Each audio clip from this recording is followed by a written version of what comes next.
Radio. Les Français parlent au français. Les carottes sont cuites. Les carottes sont cuites. Sud Radio Berkov dans tous ses états. Liberté, liberté chérie, que de tartufferie on commet en ton nom. Vraiment intéressant en ce moment. Je ne parlais pas du fronton de toutes les mairies, de liberté, égalité, fraternité. Je ne parlerai pas effectivement de ces appels magnifiques. Mais si, comme Paul Éluard disait, liberté, j'écris ton nom, on l'écrit drôlement, peut-être en écriture inclusive en ce moment. Mais pourquoi je vous parle de tout ça, auditeurs résistants de Sud Radio? Parce que, saisi par l'association Reporters sans frontières, le Conseil d'État a jugé que pour apprécier le respect par une chaîne de télévision, quelle qu'elle soit, du pluralisme de l'information, l'ARCOM doit prendre, l'ARCOM c'est la haute autorité, vous savez, de l'audiovisuel, sous laquelle nous sommes aussi, enfin sous l'influence de laquelle nous sommes, doit prendre en compte la diversité des courants de pensée et d'opinion représentés par l'ensemble des participants au programme diffusé, y compris les chroniqueurs, animateurs et invités, et pas uniquement le temps d'intervention des personnalités politiques. Ça veut dire que tout invité présentant une opinion quelle qu'elle soit devra être compté dans le temps de parole politique. Alors, ceci est intéressant et pourquoi j'ai demandé, je suis heureux de recevoir Robert Ménard. Bonjour Robert Ménard. Bonjour André. Vous êtes maire de Béziers et surtout, je le dis, je le rappelle, vous êtes fondateur de l'association Reporters sans frontières, que vous avez dirigé pendant longtemps, et s'il y a quelqu'un qui peut parler de liberté, c'est notamment vous. Et je voudrais avant, Robert Ménard, vous faire réagir à, justement, Christophe Deloire était l'invité de Pascal Praud sur CNews, parce que pour le moment, ça se passe sur CNews, mais ça peut concerner tous les médias, tous les médias, tous les porte-paroles, tous les haut-parleurs. Écoutez. À CNews, on aime parler de la demande réelle ou supposée des Français. Il y a une demande très forte des Français sur les questions de pluralisme. Ah oui. Ça, les sondages l'établissent. Comme nos audiences. Moi, avec Reporters sans frontières, on a fait un tour de France l'an dernier. Dans un bus pour le droit à l'information, on organisait des assemblées citoyennes. Et dans les 3 demandes des Français, il y avait... on est perdu dans ce flot informationnel, la fatigue, etc. Il y en avait une deuxième qui est une demande d'indépendance des médias et de transparence. Et il y en avait une troisième qui est parlez-nous de la réalité, de toute la réalité. Ce qu'on fait sur Il y a une demande très forte en matière d'indépendance éditoriale. Indépendance, pluralisme, qu'est-ce que ça vous fait réagir comment, Robert Ménard? Écoutez, je suis, comment dire, j'essaie de trouver le bon mot, vous avez compris. Ouais. Je suis abasourdi. Abasourdi sur le fond, d'abord, parce qu'enfin, je sais pas si vous imaginez ce que ça veut dire. Ça veut dire que demain, chaque fois que vous recevrez quelqu'un, vous me recevez moi, vous me recevez à quel titre? Parce que je suis le maire de Béziers, je suis d'hiver droit, je suis l'ancien patron de Reporters sans frontières. Il va falloir que vous preniez chacun, vous le mettiez dans une case politique. Voilà. Mais ça n'existe pas, c'est pas la vie. Il y a des gens, moi je peux être sur un truc d'accord avec le gouvernement, sur un autre sujet contraire à ce même gouvernement. C'est-à-dire, d'abord il y a ça me semble une folie à l'état pur, une folie à l'état pur, et une volonté oui, encore une fois, de classer tout le monde, d'étiqueter tout le monde, de choisir que les uns et les autres sont dans tel ou tel cas. On n'est pas tout le temps. C'est Robert Ménard, c'est de choisir on n'existe que par son étiquette politique au front, c'est ça.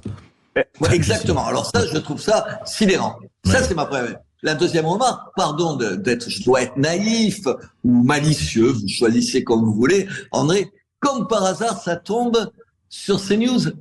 C'est-à-dire c'est à CNews le seul endroit où il y a un problème. Enfin, qui peut le penser sérieusement? Qui peut le penser sérieusement? CNews, c'est quoi? C'est 3% dans les bons jours de l'ensemble des auditeurs français de télévision. Alors, ces 3% qui sont oui, la télé est plutôt de droite. Quoi?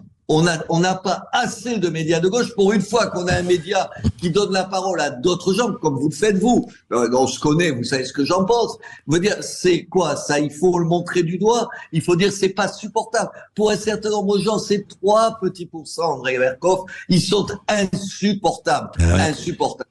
Troisième remarque, alors là, elle est plus personnelle. Vous l'avez dit, j'ai créé avec 3 autres journalistes, Reporters sans frontières, il y a presque 40 ans, il y aura 40 ans l'année prochaine. Vous croyez que je l'ai fait pour faire ça? Vous croyez que je l'ai fait pour montrer du doigt tel ou tel? Vous croyez que je l'ai fait pour embrigader les gens? Vous croyez que je l'ai fait pour limiter la liberté d'expression? Mais moi, j'ai défendu pendant plus de 20 ans dans le monde entier. Je suis allé sortir de prison des gens. André Berkoff, dont je pensais pas, j'avais pas un mot en commun avec eux. Je n'en pensais sur le fond que du mal. Mais la liberté de la presse, c'est ça, André Berkoff. La liberté de la presse, si c'est pour tes copains, il n'y a aucun effort à faire. Moi, je suis plutôt, j'ai de l'estime pour vous. Le jour où vous avez des emmerdes, je vous défendrai. Le problème, c'est défendre celui dont avec qui vous n'avez aucune sympathie. Tout à fait. Avec qui vous ne partagez rien. C'est ça, la liberté de la presse. Ce pays se veut voltairien. Vous savez, c'est la phrase de Voltaire, je ne partage pas tes idées, mais je me battrai pour les défendre. Sauf qu'au quotidien, c'est exactement le contraire. Dernier point, parce que je connais l'actuel patron de Reporters sans frontières. Comment vous dire? Il est le symptôme des rapports, comment vous dire, incestueux entre les organisations de défense des droits de l'homme et la gauche. Moi, quand j'étais le patron de Reporters sans frontières, les gens imaginaient même pas que j'étais de droite. C'est pas possible. Vous avez compris, si t'es de droite, c'est que tu n'aimes pas la liberté, tu n'aimes pas l'égalité, tu n'aimes pas les pauvres. D'ailleurs, il n'y a pas de droite, extrême droite, extrême droite. Voilà, c'est ça. Et aujourd'hui, on a ça à faire. C'est-à-dire qu'on a des gens, là, Reporters sans frontières, enfin, je lui ai dit tout à l'heure à Christophe à l'antenne, je sais pas ce qu'elle pro, je lui ai dit, il y a 15 ou 16 ans que j'ai quitté Reporters sans frontières. André, je n'ai jamais eu un mot sur Reporters sans frontières, même quand j'étais en désaccord. Parce que je ne voulais pas, vous avez compris. Ouais. J'ai tellement été heureux à la tête de cette organisation et tout, je voulais pas. Pas aujourd'hui. Aujourd'hui, c'est un reniement, c'est une trahison.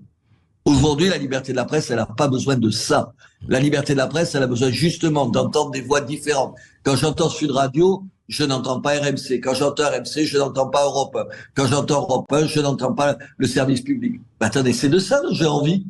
Moi, comme auditeur, comme citoyen, j'ai pas envie que tout le monde dise la même chose.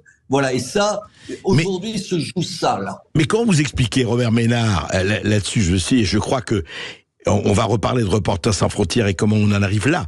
Mais enfin, quand on sait ce qui se passe, allez, je ne veux pas, sur le service public où chacun sait la pluralité totale, hein, comme chacun sait, et quand on entend Delphine Ernotte, présidente, PDG de France Télévisions, dire « Nous ne voulons pas parler de la France telle qu'elle est, nous voulons parler de la France telle que nous souhaitons qu'elle soit ». Elle l'a dit. Texto. Deuxièmement, est-ce qu'on va parler de telle ou telle chaîne? On va même pas les nommer. Ou quand vous entendez Russie-Ukraine. Mais enfin, c'est un seul voix, c'est monocorde, c'est monotone, je veux bien. Mais ce qui est intéressant, c'est que, comme par hasard, comme vous disiez aussi, c'est CNews. Demain, ça peut être Sud, alors que nous avons une pluralité, nous, mais vraiment des invités total.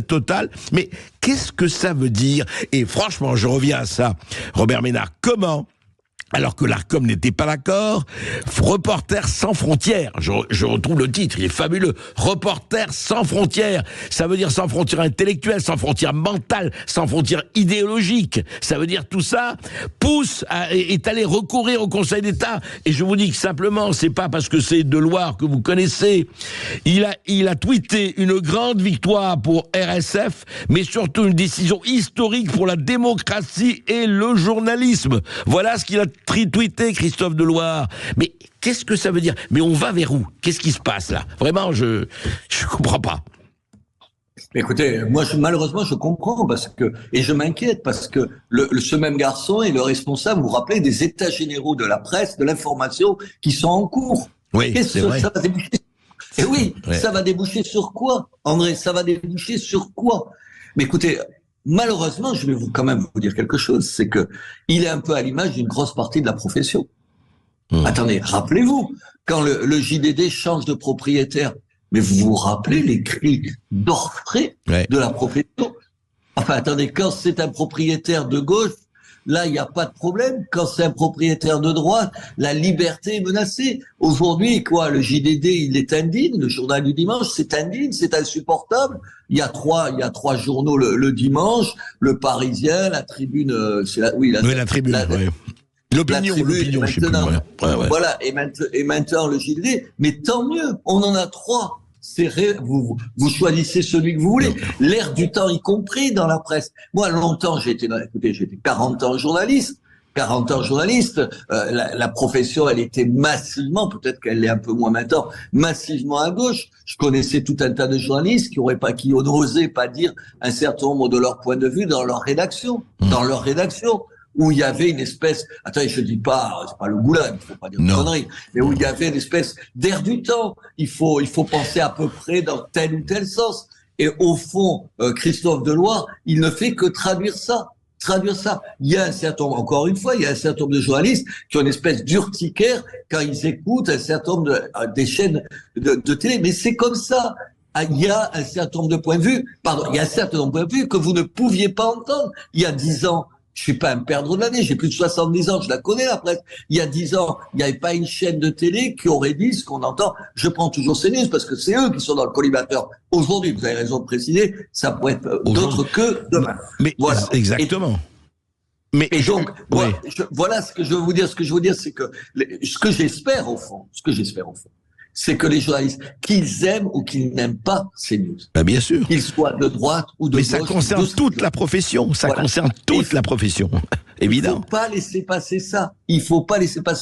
Qui plus est, attendez, ça c'est sur les principes. Dans la pratique, bonjour les dégâts, parce que j'attends que vous me fassiez une classification précise, politique de tous vos invités. Je sais pas comment vous allez. Non, mais Robert Ménard, vous savez, quand j'ai vu ça et que j'ai réagi, je me dis demain, je vais amener quelqu'un sur le harcèlement sexuel. Je vais lui faire préciser avant si elle est de gauche ou de droite, ou si elle appartient à un parti. Sinon, je la reçois ou je ne la reçois pas, et c'est décompté. C'est franchement, ça veut dire quoi? Mais soyons clairs, ça veut dire la censure. On renvoie la censure, on envoie la censure. C'est ça que ça veut dire. Et ça veut dire que c'est extraordinaire. Vous me parlez justement de CNews, mais on ne dit rien sur un certain nombre, encore une fois, de médias. Et résultat, vous savez ce que ça va être, Robert Ménard, c'est que les gens, pour le meilleur et pour le pire, vont se ruer encore plus sur les réseaux sociaux, parce qu'il y a une marge de manœuvre sur les réseaux sociaux, où il y a beaucoup de choses, beaucoup de cloaques, mais il y a aussi beaucoup de choses formidables. Et regardez ce qui s'est passé. Et je voudrais vous faire réagir sur cet exemple. Moi, j'étais très frappé. Si Reporters sans frontières, ces Reporters sans frontières, ils auraient évidemment porté plainte contre Elon Musk et X parce que Tucker Carlson est allé interviewer Poutine, ce Hitler. Ben alors, si j'interviewe quelqu'un, c'est-à-dire que je suis d'accord avec lui, c'est extraordinaire quand même ça. C'est intéressant, hein, cette évolution. Mais en même temps, André, les gens ont changé. Les gens, c'est plus le temps de l'ORTF où tu pouvais faire entendre la même voix à tout le monde. Regardez le succès d'un certain nombre de médias, dont vous, c'est la preuve qu'il y a une envie d'écoute de choses différentes, d'un son de cloche différent, d'une information différente. Attendez, moi, je veux pas avoir à choisir. Je donne pas des bons points ou des mauvais points aux uns et aux autres. Bien sûr. Je constate juste que le pluralisme, on y est fondamentalement attaché. Et Reporters sans frontières, qui a été créé, enfin, j'en sais quelque chose, qui a été créé pour défendre le pluralisme, aujourd'hui, c'est un ennemi du pluralisme. Et là, il y a un renversement des valeurs que je trouve, enfin, en tout cas, que je vis mal personnellement, parce que c'est, pardon de vous dire, un peu mon histoire, y compris mon histoire personnelle. Je comprends. Merci Robert Ménard. Merci de vos éclaircissements. Merci Robert Ménard d'avoir été avec nous. Je rappelle que vous êtes maire de Béziers et fondateur de Reporters sans frontières. On se retrouve dans un instant après cette courte pause avec les perles, les huées, les bravos d'André Berkoff. Et après, ce sera bien sûr le face-à-face avec vous au 0826 300 300. À tout de suite sur Sud Radio. Sud Radio Berkoff dans tous ses états, midi 14h. André Berkoff.